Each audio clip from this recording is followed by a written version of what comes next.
আসসালামু আলাইকুম রহমতুল্লাহ। জামাত শিবির ও AB party সুসম্পর্কের নতুন মাত্রা এই প্রথম একই ঘটল। তাহলে আসলেই কি এবি পার্টি জামাতের বি টিম? দর্শক, এবি পার্টি বাংলাদেশের একটা আলোচিত রাজনৈতিক দল।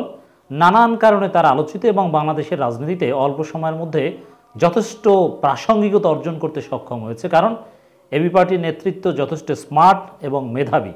এবং বাংলাদেশের রাজনীতিতে এবি পার্টি বিশেষ আলোচনায় স্থান পাওয়ার অন্যতম একটা কারণ হচ্ছে সাবেক জামাত শিবিরের নেতৃবৃন্দের মাধ্যমে এই এবি পার্টি গঠিত হয়েছে এবং বাংলাদেশের রাজনীতিতে প্রাসঙ্গিক হওয়ার বা স্পেশাল আলোচনায় আসার এবি পার্টির আরেকটা কারণ হচ্ছে জামাত শিবিরের যে পররাষ্ট্রনীতির যে একটা বা পররাষ্ট্র সম্পর্কের ইন্টারন্যাশনাল রিলেশনসের যে একটা লিঙ্ক আপ ছিল, সেটাকে এবি পার্টির লোকজন ব্যবহার করে বাংলাদেশের বিভিন্ন রাজনৈতিক দলগুলোর সাথে বিদেশি বিভিন্ন স্টেট এবং নন স্টেট অ্যাক্টরদের সাথে যে সম্পর্ক, বিভিন্ন পুরনো এবং প্রতিষ্ঠিত রেজিস্টার্ড রাজনৈতিক দলগুলোর চাইতেও এক্ষেত্রে এবি পার্টি এগিয়ে। যেমন জাতিসংঘের আবাসিক প্রতিনিধি দলের সাথে হর হামেশা বৈঠক করছে এবি পার্টি, ইউরোপীয় ইউনিয়নের প্রতিনিধি দলের সাথে অল্প কয়েকটা দল বৈঠক করতে পারছে, তার মধ্যে এবি পার্টি একটা যুক্তরাষ্ট্রের প্রতিনিধি দলের সাথে বৈঠক করছে। যুক্তরাষ্ট্রের আমন্ত্রণে বিভিন্ন জায়গায় এবি পার্টির নেতৃবৃন্দ বা তাদের ডেলিগেটরা অংশগ্রহণ করছে, যেটা একটা ছোট রাজনৈতিক দল হিসাবে এটা তাদের একটা বড় প্রাসঙ্গিকতার জায়গা বাংলাদেশে। এই এবি পার্টি যখন গঠিত হয়েছে জন আকাঙ্ক্ষার বাংলাদেশ নামের একটা প্ল্যাটফর্ম থেকে, জামাত থেকে বহিষ্কৃত এবং পদত্যাগকৃত কিছু নেতাদের উদ্যোগে গঠিত হয়েছে, তখন কিন্তু এবি পার্টি এবং জামাত সম্পর্ক ছিল চরম নেতিবাচক। জামাত শিবিরের নেটিজেনরা এবি পার্টিকে গালাগালি করত, এমনকি মোনাফেক নানান ফতোয়া দিত, একেবারে ধর্ম থেকে বিচ্যুত হয়ে গিয়েছে বা এ ধরনের গালাগালি অনেকে করেছে, যেটা সত্য কথা। এবং এবি পার্টির লোকজনও কনসাসলি জামাতের বিভিন্ন থিওরি, ইডিওলজি এগুলোকে চ্যালেঞ্জ করত, এগুলোকে প্রশ্নবিদ্ধ করার বিভিন্ন প্রোপাগান্ডাও চালিয়েছে। এর মানে এবি পার্টি জামাত শিবির সম্পর্কটা দীর্ঘদিন যাবৎ একটা সাপে নেউলে সম্পর্কের মধ্যে ছিল এবং সম্পর্কটা এতটাই খারাপ বা অবনতিশীল একটা পর্যায়ে ছিল যে জামাত পরিবারের বা জামাত ঘরানার কেউ যদি এবি পার্টির কারোর সাথে ব্যক্তিগত পর্যায়ে দেখা সাক্ষাৎ করত, তাহলে তাকেও জামাত গ্রাউন্ডে যথেষ্ট সমালোচনার মধ্যে পড়তে হতো এবং তিনি এবি পার্টির দালাল কিনা এরকম সন্দেহের মধ্যে পড়তে হতো। এমনকি জামাতের অনেক নেতা যাদের এবি পার্টিতে যাওয়ার কথা ছিল কিন্তু যায়নি, তারাও কিন্তু এবি পার্টির লোক, এবি পার্টির দালালি করছে এরকম ট্যাগও খেতে। মানে এবি পার্টির জামাত গ্রাউন্ডে একটা বড় নেতিবাচক কিছু ছিল, এটা বোঝানোর জন্য আমি এই কথা বললাম। যেমন একটা উদাহরণ দিই, আল্লামা দেলোয়ার হোসেন সাইদির ছেলে শামীম সাইদি সম্ভবত মুজিবুর রহমান মঞ্জু বা কারোর সাথে একটা সৌজন্য একেবারেই ব্যক্তিগত পর্যায়ের একটা সাক্ষাৎ হয়েছিল, এর একটা ছবি সোশ্যাল মিডিয়ায় ভাইরাল হয়েছিল, এতেই কিন্তু শামীম সাইদি যথেষ্ট সমালোচিত হয়েছিলেন। অথবা অন্য কোথাও মুজিবুর রহমান মঞ্জু বা এদের সাথে জামাত শিবিরে কারো দেখা সাক্ষাৎ হয়ে গেলে হ্যান্ডশেক হলো, এটা নিয়ে তুমুল সমালোচনা হতো। তো এত নেতিবাচক সম্পর্কের মধ্য দিয়ে এই কয়েক বছর পার হলো, হঠাৎ করেই আজকে 8 ফেব্রুয়ারি একটা সেমিনারে দেখা গেল, এবং এটাই প্রথম যেটা জামাত ঘরানার বা প্রো জামাত একটা অর্গানাইজেশন কর্তৃক আয়োজিত একটা সেমিনারে, যেখানে এবি পার্টি এবং জামাতের নেতৃবৃন্দ কিংবা জামাতপন্থী আলেম ওলামাদের একই প্ল্যাটফর্মে এক মঞ্চে পাশাপাশি বসতে দেখা গেছে এবং বক্তব্য দিতে দেখা গেছে এবি পার্টির নেতাকে।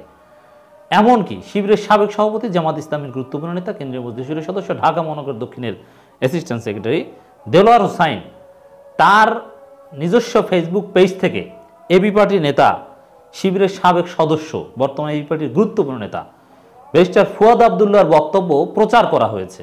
এবং এইটাই প্রথম দেখেন, জামাতের বড় নেতা, শিবিরের সাবেক সভাপতি এবি পার্টির বড় কোনো নেতার বক্তব্য তার ফেসবুক পেজ থেকে লাইভ প্রচার করছে, এটাই প্রথম।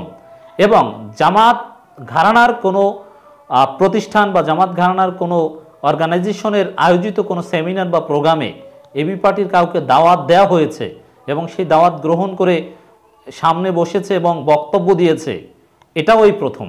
এর আগে জামাতপন্থী লোকজন বা জামাত ঘরানার বুদ্ধিজীবী বা নেতা এবং এবি পার্টির লোকজনের সাথে দেখা সাক্ষাৎ হয়েছে, কিন্তু সেটা তৃতীয় পক্ষের আয়োজনে কোনো প্রোগ্রাম, যেমন চরমোনাইয়ের প্রোগ্রামে জামাতের একজন নেতাই বলবো, যদিও তাকে চরমোনাই জামাত নেতা হিসেবে দাওয়াত দেয় না, তাকে দাওয়াত দেয় অন্য একটা পরিচয়ের কারণে, ডক্টর খলিলুর রহমান মাদানী। তাকে এবং এবি পার্টির লোকজনকে একই প্রোগ্রামে অনেকবার দেখা গেছে।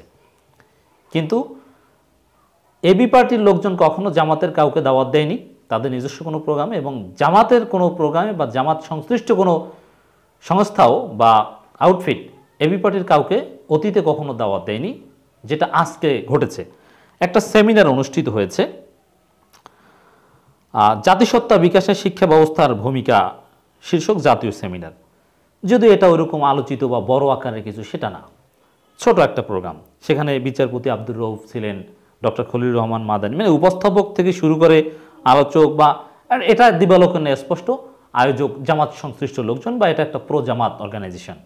এর কারণেই তো শিবিরের সাবেক সভাপতি বা জামাত নেতারা তাদের ফেসবুক পেজ থেকে এই সেমিনার টেলিকাস্ট করেছেন, লাইভ দেখিয়েছেন।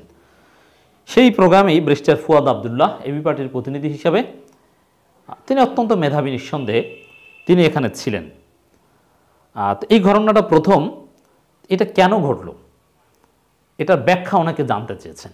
অনেকে আমার কাছে প্রশ্ন করেছেন, ভাই তাহলে কি আসলেই এবি পার্টি কি জামাতের বি টিম? এতদিন যে দূরত্ব বা যা ছিল এগুলো সব নাটক ছিল।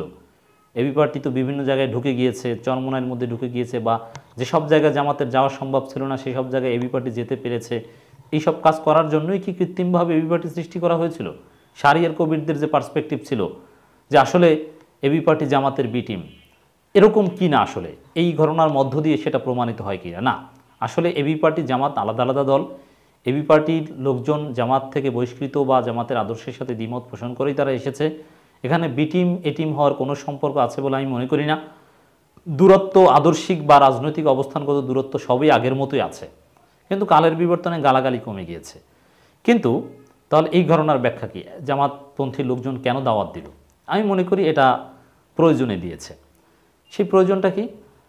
এবি পার্টি রাজনীতিতে একটা অবস্থান করতে পেরেছে। এবি পার্টিও বিরোধী দলীয় রাজনীতি করছে, জামাতও বিরোধী দলীয় রাজনীতি করছে।